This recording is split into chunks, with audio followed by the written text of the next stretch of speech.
저는 이 레위기서를 사랑을 가르치는 성경으로 보고 있습니다. 신명기는 십계명을 중심으로 하나님께 순종하면 복, 불순종하면 저주를 받는다, 이것을 강조합니다. 그리고 민수기는 그러면 왜 하나님을 순종하는 것이 복인지를 알려주는 성경이죠. 그래서 하나님께 순종하는 것은 하나님을 주인으로 모시고, 그래서 자기 중심성에서 벗어난 삶을, 그 축복의 삶을 사는 것이기 때문이죠. 그리고 그렇게 하나님을 주인으로 모시고 자기 중심성을 버린 그 모습을 대표적으로 보여주는 것이 바로 이 레위 지파, 그리고 레위 지파가 감당하는 성막과 제사 제도인 것이죠. 이것이 레위기서의 내용인데, 하나님께서 이 레위 지파를 따로 구별해 가지고 이 성막과 제사를 담당하게 하신 것은 그저 형식적인 것 또는 제도, 명령, 규례 이런 것들이 아니라 하나님께서 하나님의 백성을 자주 만나시려고, 인격적으로 만나시려고 마련하신 자리이라는 것이죠. 그래서 그 자리를 통해서 이스라엘과 인격적인 교제, 그걸 다른 말로 하면 뭘까요? 사랑인 거죠. 그 사랑을 하시라는 것이 바로 이 레위기서의 주제이다. 그래서 제가 이렇게 모세오경을 해석하는 하나의 관점을 가지고 해석을 하고 있고, 거기에서 비롯된 이 사랑의 5대 제사라는 부분을 우리가 함께 나눈 것입니다. 우리가 함께 이 레위기서의 앞부분에 나오는 이 이스라엘의 5대 제사를 함께 나누었죠. 이스라엘의 5대 제사는 뭘 가르친다고 했습니까? 사랑의 5가지 본질, 사랑의 5가지 특징을 알려주는 제사들입니다. 첫 번째 제사, 번제를 통해서는 우리가 알게 된 것이 무엇입니까? 온전한 사랑입니다. 온전한 사랑은 단순하게 100%를 드리는, 이 바로 사랑의 아주 기본을 배우는 거죠. 그러니까 하나님께서 우리와 서로 사랑하자 하시며 당신의 전부를 우리에게 주신 것처럼 우리도 전부를 드리는 사랑을, 그 온전한 사랑을 해야 한다는 것이 번제를 통해서 배운 첫 번째 사랑의 특징이었습니다.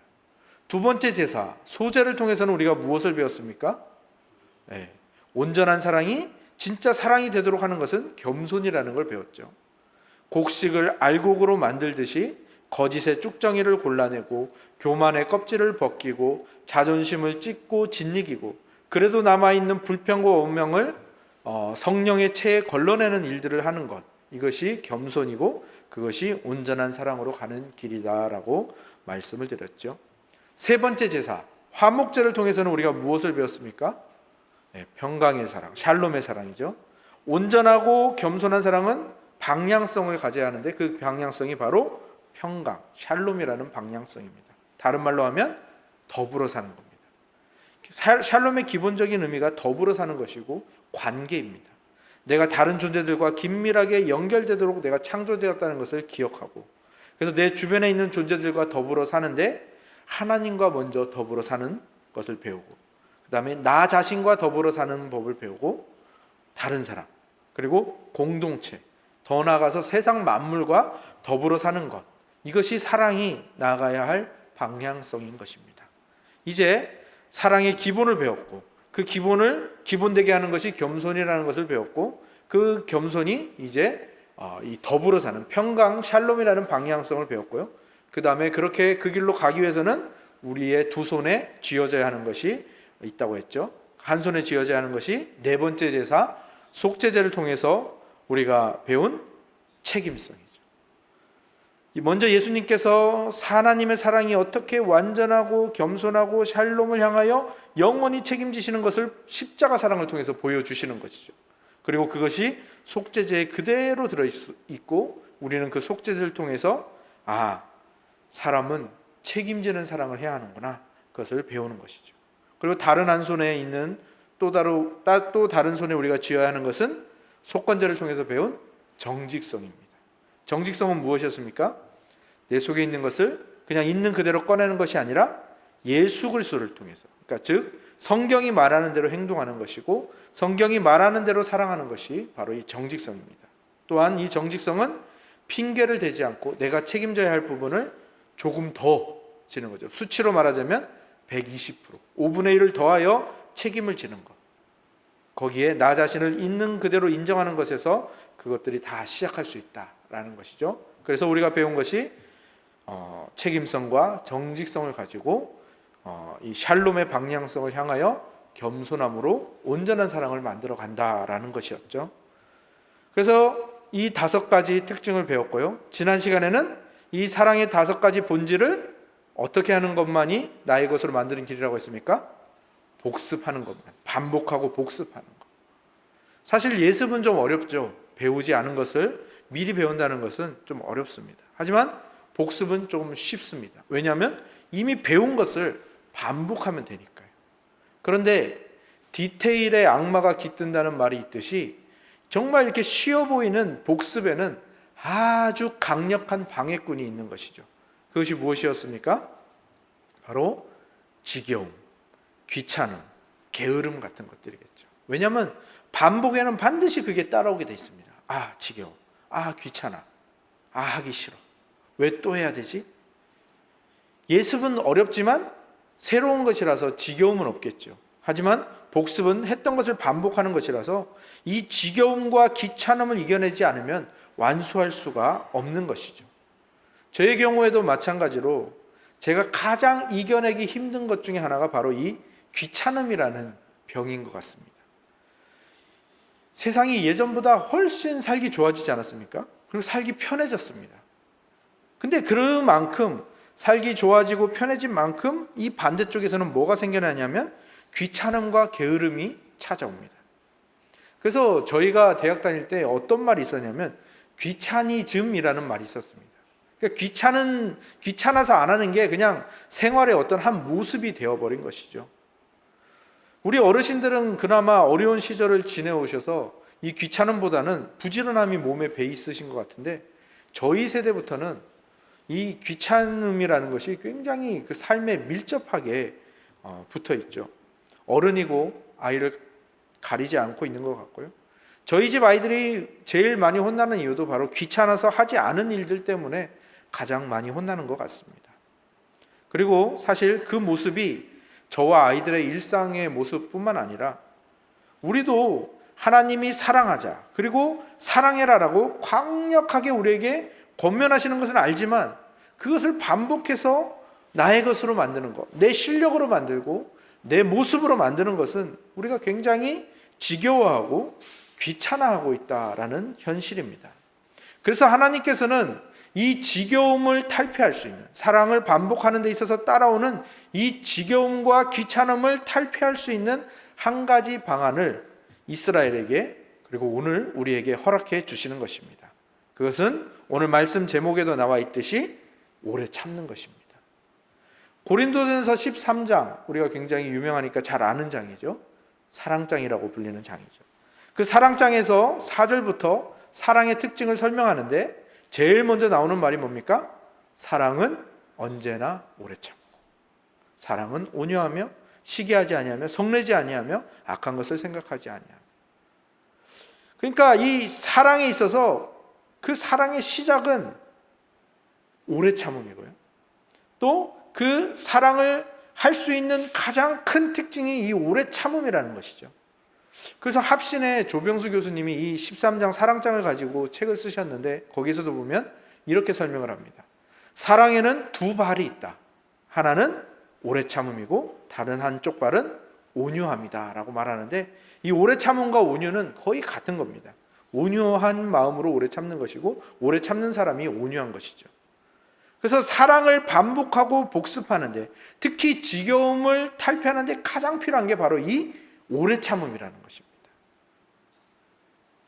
오래 참음. 그러니까 결론은 뭡니까?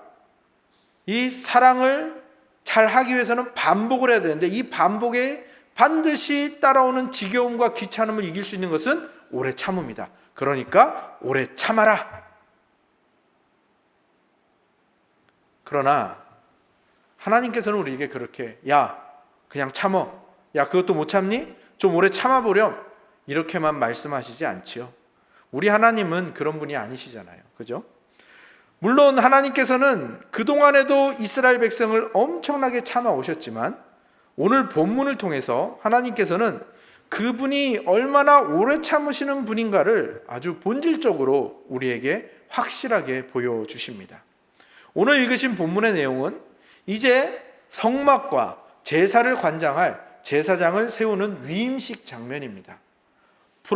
이 본문이 좀 길어서 중간은 스킵을 하고 처음 부분과 끝 부분만을 읽었습니다. 오늘 읽은 부분 중에 첫 부분에서는 어떤 내용이 나왔습니까? 아론과 그의 아들들을 데려다가 제사장의 옷을 입히고 위임식을 준비하는 장면이 나왔죠. 그리고 마지막에 읽었던 부분은 어떤 내용이 나왔습니까? 제물의 피를 뿌려서 위임식을 마무리하는 장면이죠. 중간에 관유를 만들어서 성막의 기구들에 바르고 뿌리고 아론의 머리에 붓고 바르는 내용들이 나오는데 그 부분은 오늘 우리가 읽지는 않았지만 그래도 관유라는 부분이 나오지 않았습니까? 그래서 그 다음에 또 위임식 속죄제를 드리고 위임식 번제를 드리고 그 피를 아론과 아론의 아들들에게 바르고 위임식 화목제를 드리는 내용들, 오늘 읽지 않은 부분에 나오는 내용들이죠. 그래서 이 8장은 하나님이 제사장을 세우시고 그 제사장을 세우는 위임식이 얼마나 엄숙하고 얼마나 거룩하게 웅장하면서도 굉장히 진지한 분위기에서 이 제사장 위임식이 진행되고 있다는 것을 우리에게 잘 묘사해 주고 있는 부분입니다. 그런데 저는 이 부분에서 하나의 의문점을 발견하게 되었습니다. 무엇인가 하면 오늘 읽으신 8장에서 위임식을 하잖아요. 그리고 뒤이어서 이제 9장에서는요, 아론과 아론의 아들들이 제사장으로서 첫 제사를 드리는 장면이 나옵니다. 근데 거기까지는 문제가 없습니다. 근데 그 바로 뒤에 나오는 10장에 굉장히 큰 일이 발생을 합니다. 굉장히 처참한 사건이 하나 발생을 합니다. 그것은 무엇인가 하면 아론의 아들 중에서, 제사장으로 세워진 아론의 아들 중에서 나답과 아비후가 하나님이 정하신 불이 아니라 다른 불을 가지고 분향을 하였다가 하나님께로부터 불이 나와서 그들이 다 죽습니다.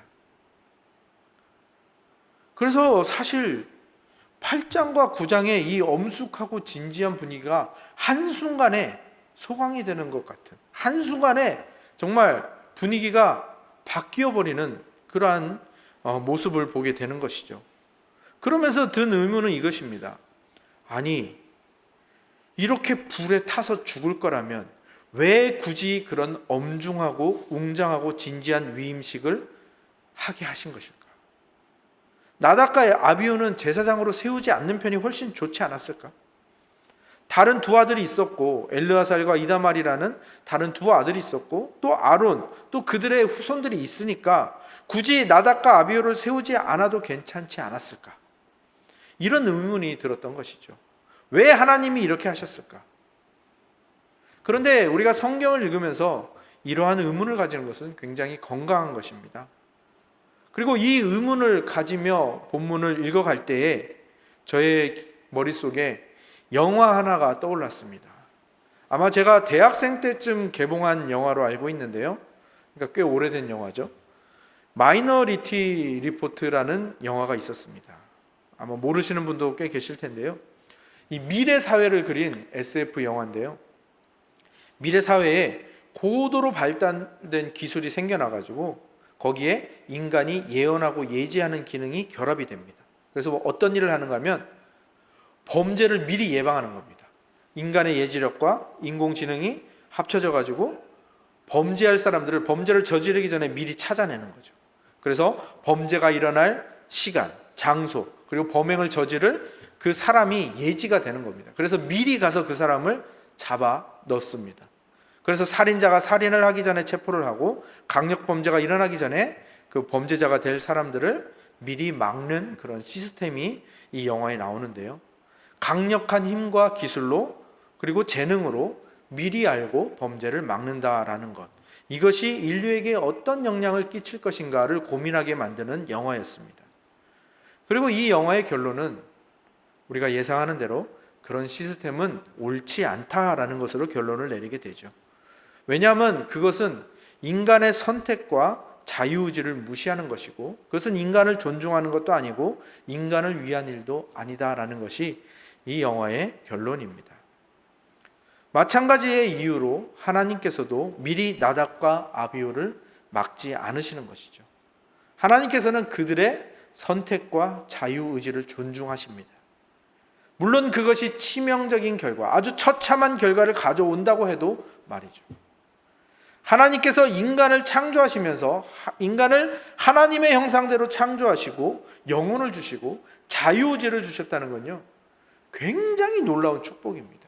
우리가 이 부분에 대해서 별로 생각을 하지 않는데, 사실 사람에게 하나님께서 자유의지를 주셨다라는 건요, 굉장한 축복입니다. 창조의 목적이 뭐라고 했습니까? 하나님과 사람이 만나는 겁니다. 하나님과 사람이 인격적인 관계를 맺는 것이죠. 바로 사랑을 하기 위한 것이 바로 이 창조의 목적입니다. 그런데 만약에 이 상대방을 억압하거나 그의 자유를 빼앗아서 사랑하도록 만드는 것이라면 그것은 사랑이 아닙니다. 그죠? 하나님께서는 어떻게 우리를 만드셨는가 하면 우리가 그 사랑을 선택할 수 있도록 만드셨습니다. 근데 이게 하나님의 위대하심이거든요.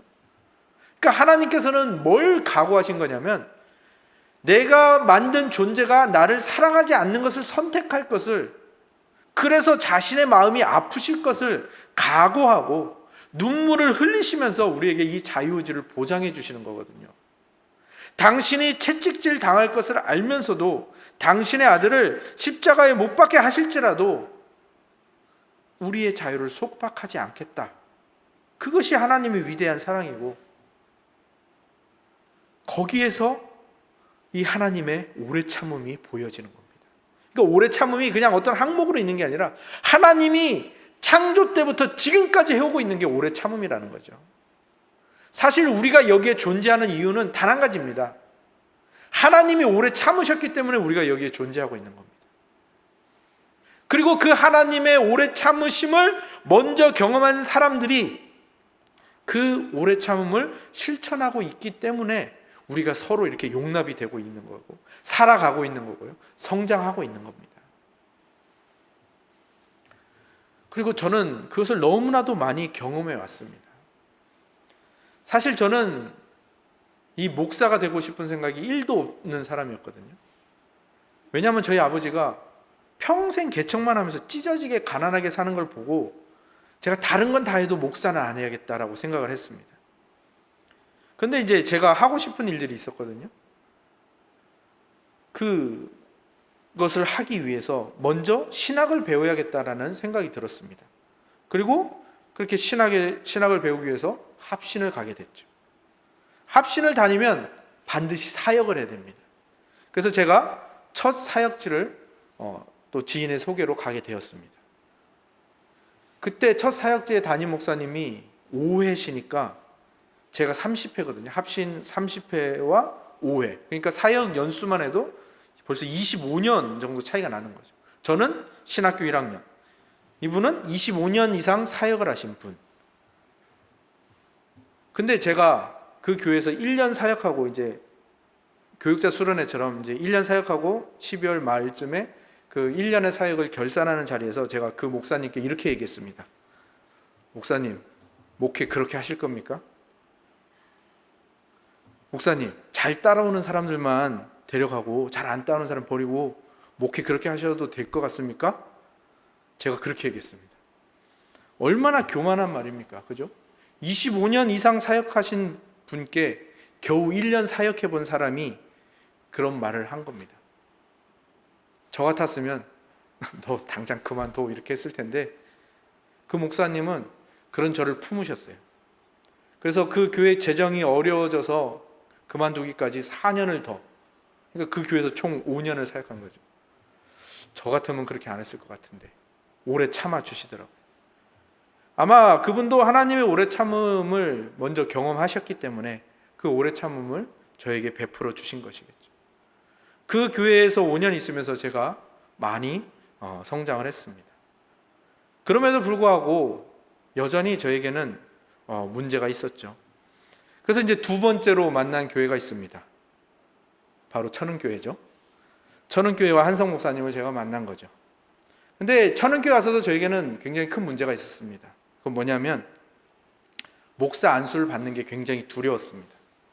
처음에는 그 첫 교회 사정 때문에 목사 안수를 안 받았다가 그 다음부터는 이 목사 안수를 받는 게 두려운 겁니다. 왜냐하면 저는 제가 목사감이 안 된다고 생각했고 그걸 너무 잘 알고 있었거든요.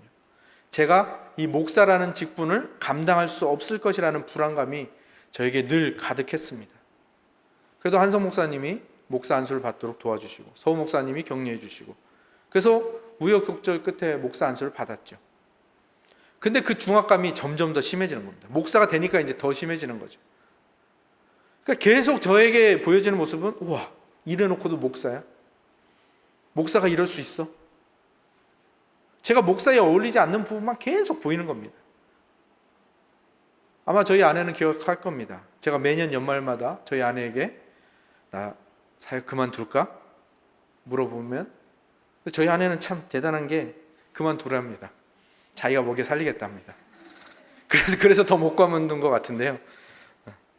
그러니까 제가 그런 마음으로 사역을 했으니까 한성 목사님 보시기에 얼마나 답답했겠습니까? 그죠?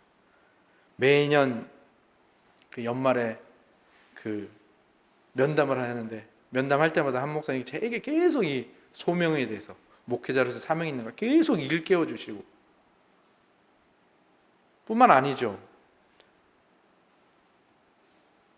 성찬식도 집례해 보게 하시고 당회에도 들어가 보게 하시고 또 여러 군데에서 다른 교회 말씀 전할 기회도 계속 주시고 단기 선교에 가서 하나님의 선교를 경험하기도 하시고 그렇게 계속 오래 참아주시면서 또 천은교회도 마찬가지로 굉장히 저를 오래 참아주신 거죠. 그래서 제가 진짜 겨우 한 사람의 사역자가 된 것 같습니다. 그렇게 첫 교회에서 첫 담임 목사님과 5년, 두 번째 교회에서 또 두 번째 담임 목사님과 5년 오래 참아주심을 제가 경험한 거죠. 그러면서 제가 한 사람의 사역자로 세워져 가는 겁니다. 그 두 분이 하나님의 오래 참음을 먼저 경험했고 두 교회가 하나님의 오래 참음을 먼저 경험했고 저에게 그 오래 참음을 베풀어 주셨기 때문에 가능했던 일이라고 생각을 합니다. 그리고 저도 그 과정에서 이 오래 참음을 배워가고 조금씩 알아가게 되는 것이죠. 사랑이라는 위대하고 아름다운 축복은 반복과 복습을 통해서 나의 것이 되는데 이 반복과 복습을 가능하게 하는 동력이 바로 이 오래 참음입니다. 그것은 하나님께로부터 우리에게 비춰주고 있었던 것이고 그것을 먼저 경험한 이들이 우리에게 전해준 것이고 오늘 우리에게서 반드시 발휘되어야 하는 능력이라는 것을 잊지 마셔야 합니다. 하나님께서는요, 나답과 아비후가 하나님의 거룩하심을 침해할 것을 아셨습니다.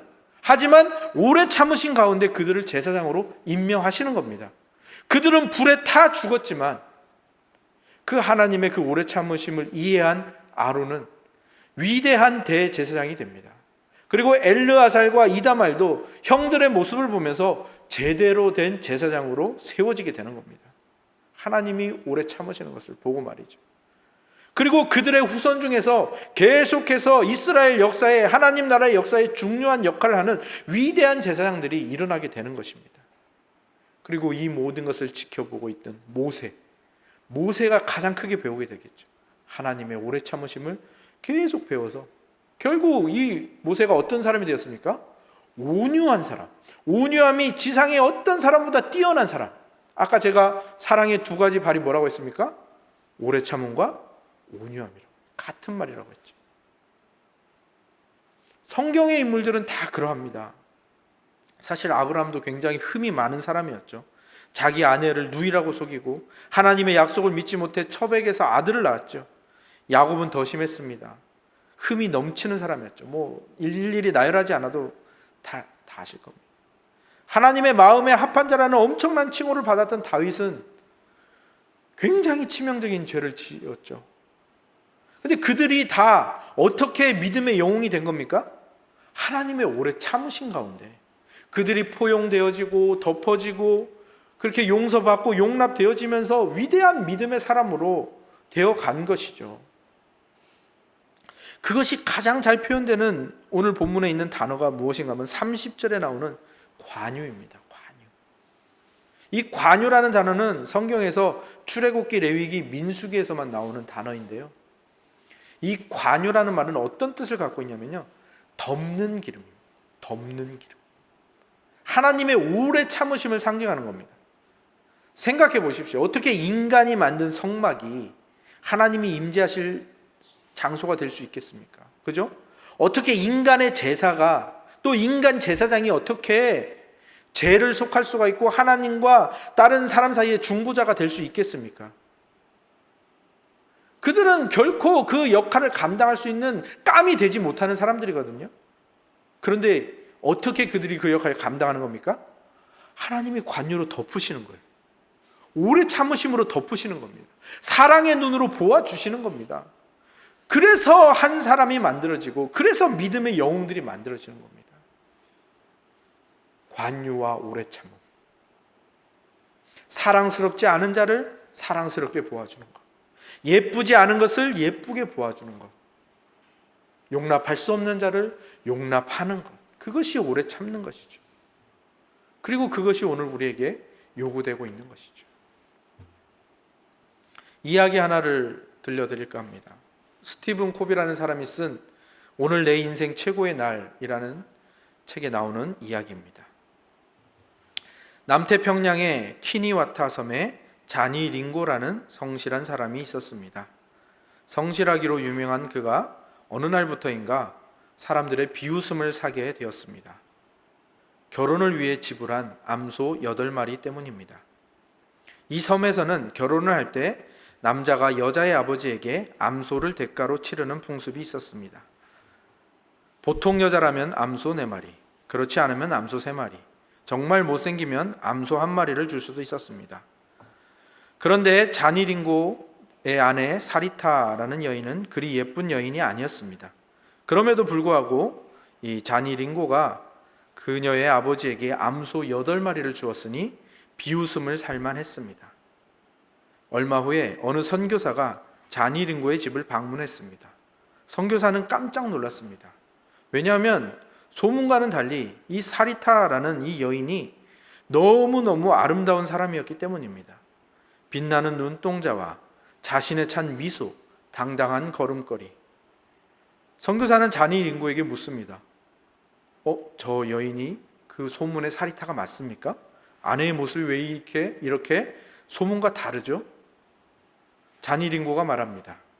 저는 결혼 전에 여자들끼리 모여서 하는 소리를 들었습니다.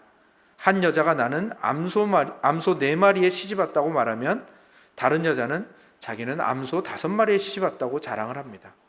그리고 그 옆에서 암소 1마리에 시집 온 여자는 고개를 숙이고 말이 없어집니다. 그래서 나는 아내에게 자존감을 심어주고 싶었습니다. 그래서 자부심을 가지라고 암소 8마리를 주고 결혼한 것입니다. 그리고 암소 8마리의 가치를 쳐주는 순간 저희 아내는 정말 암소 8마리의 가치의 존재로 거듭났습니다. 라고 말했다고 하지요. 가치 있게 봐주는 눈, 넉넉하게 평가해주는 따뜻한 마음이 한 사람을 훌륭하게 변화시킨 이야기이죠. 제사장이 결코 될 수 없는 나답과 아비후, 하나님은 그들을 제사장으로 임명시키십니다. 믿음의 조상이 될 수도 없는 우상장수였던 아브라함을 복의 근원으로 임명시키십니다. 집에서 아들 취급도 못 받던, 아들의 숫자에 넣지도 않았던 이 다윗을 기름 부어 왕으로 임명하시는 분이 우리의 하나님이십니다. 예수님을 배반하게 될 베드로를 너는 반석이라 내가 네 위에 교회를 세우겠다라고 말씀하시는 분이 바로 예수님이죠. 그 하나님, 그 예수님의 오래 참으심, 그리고 우리를 그렇게 가치 있게 봐주시는 그 눈, 그리고 우리를 온유하게 기다리시는 그 따뜻한 마음이 우리를 그렇게 하나님 닮은 존재로 만들어 가는 것이죠. 사실 우리는 구원 얻기 전에 시체와 같은 상태입니다. 생명이 없으니까 시체죠. 그 시체를 살리셔서 하나님이 하나님의 자녀를 만드시는 겁니다. 이미 거기에서부터 오래 참으심이 없이는 사실 시도가 되질 않는 것이죠. 그런데 문제는 뭐냐면 우리는 그 시체가 썩고 있던 구덩이에 자꾸 다시 들어가려 한다는 겁니다. 그게 우리의 본성입니다. 그러니까 시체를 살려놨더니 다시 그 구덩이로 들어가려는 그런 존재를, 그런 우리를 도덕과 윤리의 잣대로만 보면 어떤 존재입니까? 절대 상종하지 못할 가능성 제로인 정말 쓰레기 같은 존재인 것이죠. 근데 하나님께서는 그런 우리를 어떻게 하시는 겁니까? 오래 참으심과 그 온유의 두 눈으로 바라보시고 우리를 당신의 자녀, 당신의 신부, 당신의 몸이라고 부르시는 겁니다. 이걸 제가 예전에 그렇게 표현한 적이 있는데 기억나실지 모르겠습니다. 우리는 더러운 웅덩이에서 썩어서 이제 썩어질 뿐만 아니라 정말 흐물흐물해진 그런 조그만 뼈다귀 같은 그런 존재인데 예수님이 그 흐물흐물한 뼈다귀를 들어서 자기 몸을 삼으시는 거예요. 이게 하나님의 사랑입니다. 이게 예수 그리스도의 사랑이거든요. 그러니까 우리가 할 수 있는 건 뭐밖에 없습니까? 우리는 그 사랑에 우리의 모든 자유를 굴복시키는 것 외에는 할 수 있는 게 없는 거죠. 그 오래 참으심에 항복하고 굴복하는 것 외에는 우리가 할 수 있는 일은 없는 것입니다. 그리고 그렇게 그 하나님의 오래 참으심에 항복하고 굴복하는 자만이 이 하나님의 진짜 사랑을 다른 사람에게 나누어 줄 수 있게 되는 겁니다. 거기에서 하나님 나라가 시작되고 거기에서 하나님 나라가 확장이 되고 그게 바로 복의 근원으로 산다는 말의 뜻인 겁니다. 여러분 이 시간 선택을 하시기 바랍니다. 여러분은 어떤 선택을 하시겠습니까? 만약 여러분 눈앞에 있는 지체가 또 여러분 옆에 있는 가족들이 또 여러분의 지인들이 여러분 눈앞에서 못난 모습만 보이고 잘못된 행동을 합니다. 그러면 여러분들은 그거를 지적만 하다가 하나님의 오래 참으심은 경험하지도 못하고 한번 펼쳐보지도 못하는 그러한 삶을 살기를 원하십니까? 아니면 하나님의 나를 향한 오래 참으시는 사랑에 여러분의 자유와 상식과 기준을 다 굴복시키고 세상이 보기에는 정말 바보 같겠지만 모든 사람을 품는 이 오래 참음과 온유의 사랑을 베풀면서 그렇게 하나님 나라를 확장시키면서 복의 근원으로 사시겠습니까? 우리에게는 이 두 가지 선택지가 있는 것입니다. 이 시간 우리 그 결단을 가지고 함께 기도했으면 좋겠습니다. 우리 이 시간 함께 소리를 내서 같이 기도했으면 좋겠습니다. 하나님, 내 상식과 내 기준으로 자꾸 상대를 평가했습니다. 하나님의 오래 참으심을 외면해 왔습니다. 그러나 이제는 그렇게 하지 않기를 원합니다. 하나님의 오래 참으시는 사랑에 내 모든 것을 굴복하고 당신의 오래 참는 사랑을 배우고 나누어주고 펼치는 실력 있는 신앙인이 되게 하여 주시옵소서.